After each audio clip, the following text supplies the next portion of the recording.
गुरुर्ब्रह्मा गुरुर्विष्णू गुरुर्देवो महेश्वरा गुरु साक्षात परब्रह्म तस्मै श्री गुरवे नमः. आपला भारत देश हा अध्यात्मप्रधान संस्कृती असलेला एकमेव देश आहे. त्यातही महाराष्ट्राच्या पुण्यपावन भूमीमध्ये ज्ञानेश्वर, तुकाराम, एकनाथांची परंपरा आजमितीपर्यंत चालू आहे. सुमारे 1200 वर्षांपूर्वी श्रीमद आद्य शंकराचार्यांनी वैदिक धर्माचे पुनरुज्जीवन केले. परमेश्वराने अनेक वेळा जन्म घेऊन वैदिक धर्माचे रक्षण केले आहे.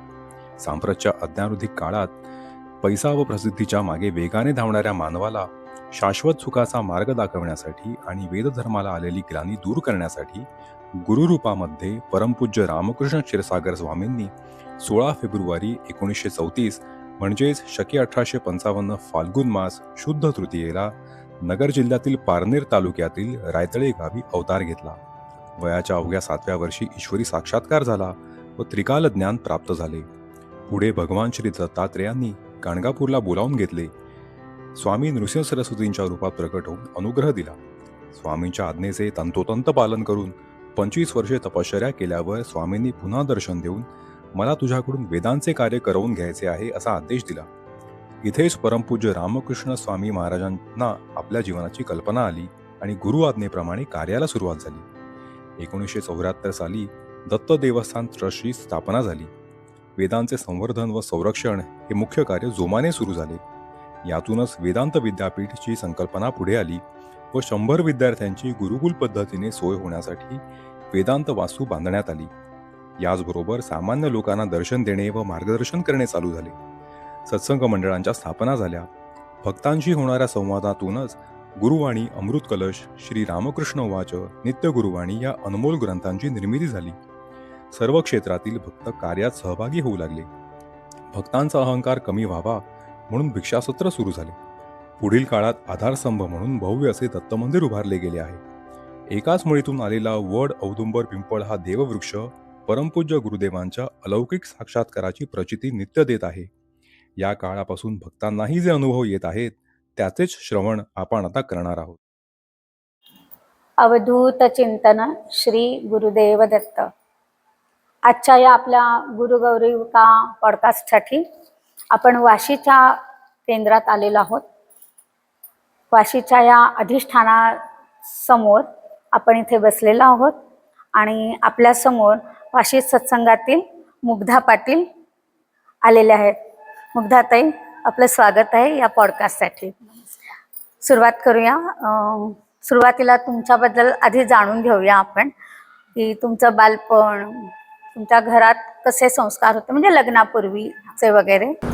श्री गुरुदेव दत्त.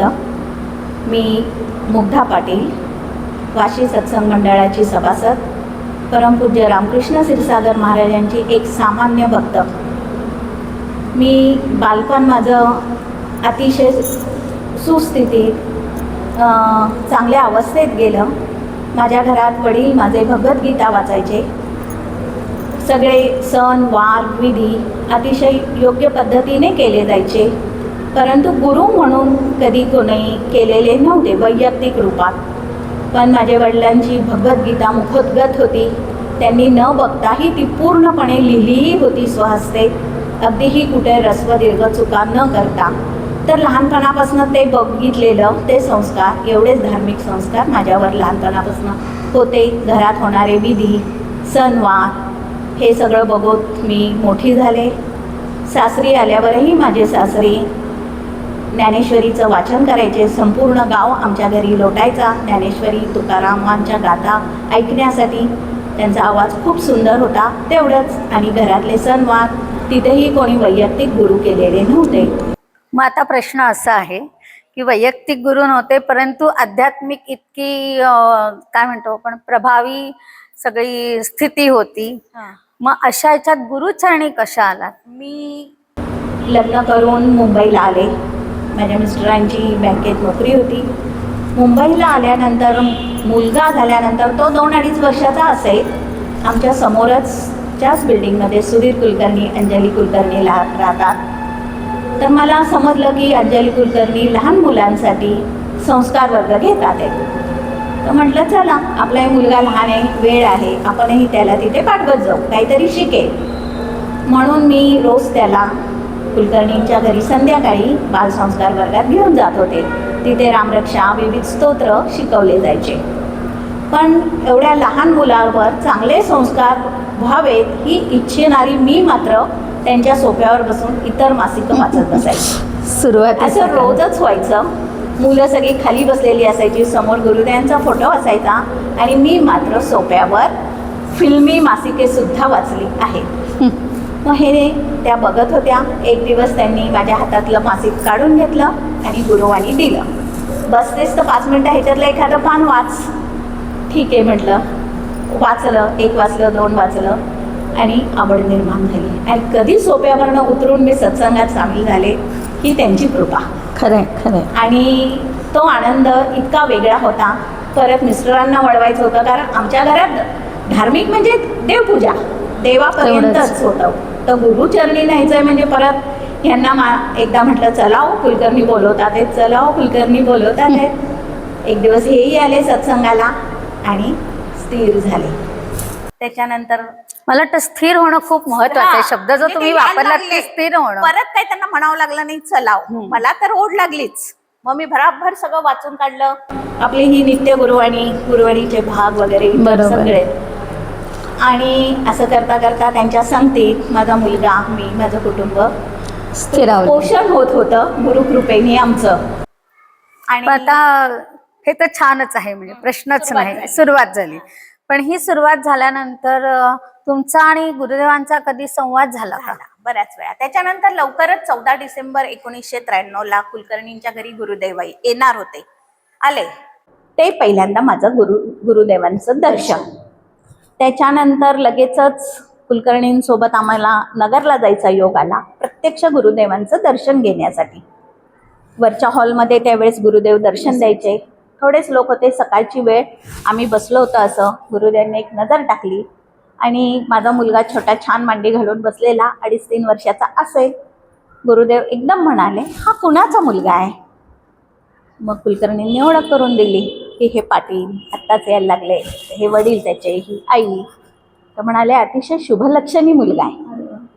तर गुरुदेवांनी पहिल्या ह्याच्यातच त्याला भरभरून आशीर्वाद देऊन टाकले आणि आमच्या कुटुंबाला चरणी स्थिर करून घेतलं. एक आईला आणि काय हवं असतं. बरोबर. आणि तो आनंद घेत वाढत राहिलो. सत्संग, प्रत्येक सत्संग अटेंड होत गेला. गुरुवाणीचे प्रसार सेवेच्या कार्यात आम्ही निधी संकलनात इतका आनंद मिळायचा. खूप लहान होता हा तरी घेऊन चॉकलेट देते, बिस्किट देते. आणि तो नंतर असं झालं की परगावी जेव्हा आपले दौरे असायचे तेव्हा तो मला विचारायचा, आई 5,000ची पावती मिळाली का? म्हणजे इतके किती बरोबर आनंद त्यात आम्हाला मिळत गेले. आणि मुख्य म्हणजे तो लहान मुलगा विचारतो की आई पावती मिळाली का, झाली का? म्हणजे लहान मुलांकडनं आपल्याला अपेक्षा नाहीये. जाताना जळगावच्या दौऱ्याला तर मी निघाल तर मलाच रडू यायला लागलं. एवढ्याशा लहान मुलाला सोडून मी चालली आहे. मग फोन केल्यावर तो म्हणाला आज 5,000ची पावती नाही मिळाली, उद्या मिळायला पाहिजे. म्हणजे याला सुद्धा ती ओढ लागली. त्यात काय 5,000 मोठी रक्कम बरोबर नाही, पण त्याला वाटणं की आपल्या गुरूंच्या कार्यासाठी त्याची गरज आहे. अशा पद्धतीनं आम्ही स्थिर होत गेलो. पाद्यपूजा गुरुदेवांनी करून घेतल्या प्रत्यक्ष समोर बसून. गुरुदेव त्या दिवशी काहीतरी वेळ झाला होता. मग गुरुदेव ओरडले त्या सेवेकरांना, किती वाट बघतात आहेत त्या, चला लवकर चालू करा पाद्यपूजा. त्यामुळे गुरुदेव समोर. आणि नाही तर पूर्वी कसं व्हायचं, खाली पाद्यपूजा होऊन अर्पण करायला परत वर जावं लागायचं. म्हणजे असा प्रत्येक छोट्या छोट्या गोष्टीतनं गुरुदेवांनी खूप आपल्या जवळ केलं आणि सेवा करून घेत राहिले. आता ह्याच्यामध्ये हे तर आपले नेहमीच येणाऱ्या अनुभवातले म्हणजे तरी, पण मग इथे तुम्ही वाशी सत्संगामध्ये या संपूर्ण वास्तूची निर्मिती प्रक्रियेत पण तुम्ही होतात. त्यातला पण एखादा काहीतरी किस्सा असेल तर जरूर सांगा. गुरुदेवांना आम्ही आमंत्रण हे विचारून ह्या वास्तूचा घाट घातला. अंजली कुलकर्णींच्या डोक्यात गुरुदेवांनी ही कल्पना सोडली पिल्लू. आणि ती व्यक्ती अशी आहे की चांगल्या ह्याच्यासाठी अतिशय जीव तोडून काम करणारे दोघंही नवरा बायको. त्यांच्यासोबत आम्ही शिलेदार उभे राहिलो. प्रत्येक गोष्ट, प्लॉट बघणं, ह्याला भेटणं, त्याला भेटणं, मंत्रालयापर्यंत गेलो आम्ही. मनोहर जोशी होते मुख्यमंत्री. त्यांना लगेच निघायचं होतं अधिवेशनासाठी नागपूरला. पण आम्ही म्हणतोय साईन करायची आहे, प्लीज करा, आमचं आध्यात्मिक कार्य आहे, आमच्या गुरुदेवांचं कार्य आहे, लाल फाईल होती आमची, आम्ही असं धडपडतोय. कारण ते एकदा अधिवेशनाला गेले की मग अडकलं, मग लवकर काम होणार नव्हतं. पण त्या व्यक्तीनं गुरुदेवांनी बुद्धी दिली, एका क्षणात आपल्या फाईलवर साईन झाल्या आणि आपलं अध्यात्मिक केंद्राचं कार्य मार्गी लागलं. असे छोटे मोठे आनंद तर गुरुदेवांनी भरपूर दिले. हळूहळू असं करता एक दिवस मला स्वप्न दृष्टांत झाला की मी नगरला गेली आहे दर्शनाला, वरच्या हॉलमध्ये एकटीच भरभर. गुरुदेव म्हणाले बस, आणि गुरुदेवांनी एक पुस्तक वाचायला दिलं. मी आपलं वाचते. बरं, त्या पुस्तकात गुरुवाणीचीच माहिती होती, हे असं करायचं ते तसं. वाचते मी, वाचता मधली 4 पानं पूर्ण कोरी होती. मी एकदा म्हटलं गुरुदेव पानं तर कोरी आहेत. गुरुदेव म्हणाले पुढचं वाच. ती 4 पानं सोडली, पुढचं पण वाचलं. हे असं स्वप्नात दिसलं मला. मी जागी झाल्यावर मला इतकी चुटपुट लागली. नैसर्गिक होतं, 4 पानं कोरी म्हणजे आपल्यात काहीतरी कमतरता आहे. म्हटलं काय करायचं. कुलकर्णी म्हणाले नगरला गेले की गुरुदांच्या कानावर घाल, तेच काहीतरी मार्ग सुचवतील. नगरला दर्शनाला गेल्यावर मी गुरुदेवांना सांगितलं असं असं मला स्वप्नात दिसलं, पण 4 पानं कोरी होती. गुरुदेव माझीच कमतरता आहे खूप, त्याच्यासाठी काय करू मी. तर गुरुदेव म्हणाले निसंशय भक्ती कर. मग ते 4 पानं भरतील. म्हटलं त्याच्यासाठी मी काय केलं पाहिजे. तर म्हणाले गुरुवाणी वाच. तर म्हणाले ती माझी वाणी नाही आहे, ती त्याची वाणी आहे. अशी ॲक्शन करून गुरुदेव बोलले ती त्याची वाणी आहे, तर ते नियमित गुरुवाणी वाच, निसंशय भक्ती होईल. आनंद वाटला. हळूहळू सुरुवात झाली उपासनेला आणि पूर्ण निशंक होऊन सेवा रुजू करतायत. आणि असं करता करता परत बराच काळ लोटला. गुरुदेव आजारी पडले होते. मुंबईत लीलावती हॉस्पिटलला ॲडमिट होते गुरुदेव. तर खूप वाईट वाटायचं मला की इतक्या वेदना, शरीर आहे, मानवी रूप आहे म्हणजे वेदना होणारच. तर तेव्हाही असंच स्वप्न पडलं मला की गुरुदेवांना डिस्चार्ज मिळालाय आणि गुरुदेव हॉस्पिटलमधनं बाहेर पडतात. तर मी पळत आले, जयघोष येतोय सगळीकडे गुरुदेवांचा ऐकायला, म्हणून मी घरातनं बाहेर पळत आली आहे बघायला. अरे गुरुदेवांना तर सोडलंय आज. तर गुरुदेव रथात बसून चालले होते मी बाहेर येईपर्यंत. तर मला पाठमोरं दर्शन झालं. तरी पण मी नमस्कार केला. मला खूप वाईट वाटलं. म्हटलं आपल्याला पाठमोरं दर्शन झालं म्हणजे अजून काहीतरी चुकलंय. पण म्हटलं चला, आज गुरुदेव दवाखान्यातनं सुटका झाली आहे माझ्या गुरुदेवांची. पुन्हा देवा त्यांच्यावर अशी वेळ आणून देऊ नका. आणि तेवढ्यात रथ वळला आणि गुरुदेवांनी दोन्ही हात वर करून मला स्वप्न ते आहे ते दिलं, दर्शन दिलं. मला डोळ्यातनं अश्रू वाहत होते. नमस्कार केला, रथ गेला. तेवढेच ते घोडे. मला असं वाटतं की तो जो खाली फोटो लावलेला आहे तो स्वप्नातला, त्याचंही काय रोल झालं. सामूहिक कलेक्शन असायचं मुंबईत का कुठे होतं. तर मधल्या वेळेत प्रत्येकाने आपला अनुभव सांगायचा, अशी कथा वेळ हे असायचं की प्रत्येकाने आपली अनुभव सांगा. तर मी हा अनुभव सांगितला, असं असं मला दर्शन झालंय. आता गुरुदेवांचे लवकरच या लीलावतीतनं सुटका होईल. तेव्हा पण गुरुदेव लीलावतीतच होते. तर ते एका भक्तांनी ऐकलं सगळं स्वप्न दृष्टांत. तो सुतार म्हणून आहे बहुतेक त्यांचं आडनाव. त्यांनी ते चित्र काढायचे, त्यांनी ते हुबेहूब घरी जाऊन चित्र काढलं आणि ते गुरुदेवांनाही अर्पण केलं. मलाही एक कॉपी पाठवली. ती व्यक्ती कोणीही माझ्या परिचयाची नाही, कधीही बघितली नाही, काही गुरुबंधू. गुरुबंधू. आणि तेच स्वप्न आपल्या एका गुरुभक्तांनी गुरुदेवांना हॉस्पिटलमध्ये सांगितलं की असं असं त्या ताईंना असं हे दिसलेलं आहे. गुरुदेव म्हणाले 4 पानं भरली. त्यांना कळालंच नाही 4 पानं भरली म्हणजे कुठली. त्या व्यक्तीला हे माहीत नव्हतं ना, आधीचं स्वप्न ह्याच्याशी रिलेटेड होतं. गुरुदेव म्हणाले हेच माझं खरं रूप आहे, मी जन्मानी 8वा आहे आणि श्रीकृष्णाचं रूप त्याचं दर्शन झालं.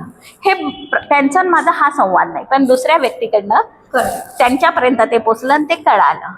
म्हटलं हे पूर्वपुण्याईचं फळ तर गुरुदेवांनी देऊन टाकलं आपल्याला, पण आता काय. खंत एवढीच वाटते की इतके चांगले अनुभव घेऊन आपण ओळखू शकत नाही गुरु स्वरूप काय. बरोबर, ते स्वरूप ओळखायला आलं पाहिजे. अजूनही आपण छोट्या मोठ्या गोष्टींसाठी थोडा वेळ मान्य करते की आपण हे होऊन जातो, कधी कधी डिप्रेस होतो, कधी कधी चिडचिड होते. पण नक्कीच गुरुचरणी आल्यावर आपल्यात बदल झालाय. राग कमी झालाय, अन्नावरच्या वासना कमी झाल्या आहेत, खूप साऱ्या गोष्टी समजून घेण्याची वृत्ती आली आहे. म्हणजे आमच्या आहारात सुद्धा प्रचंड बदल झाला. आम्ही तर मोठे होतो, पण माझा मुलगा 2-2.5 वर्षापासून आम्ही मराठा लोक आहोत. कुठलाही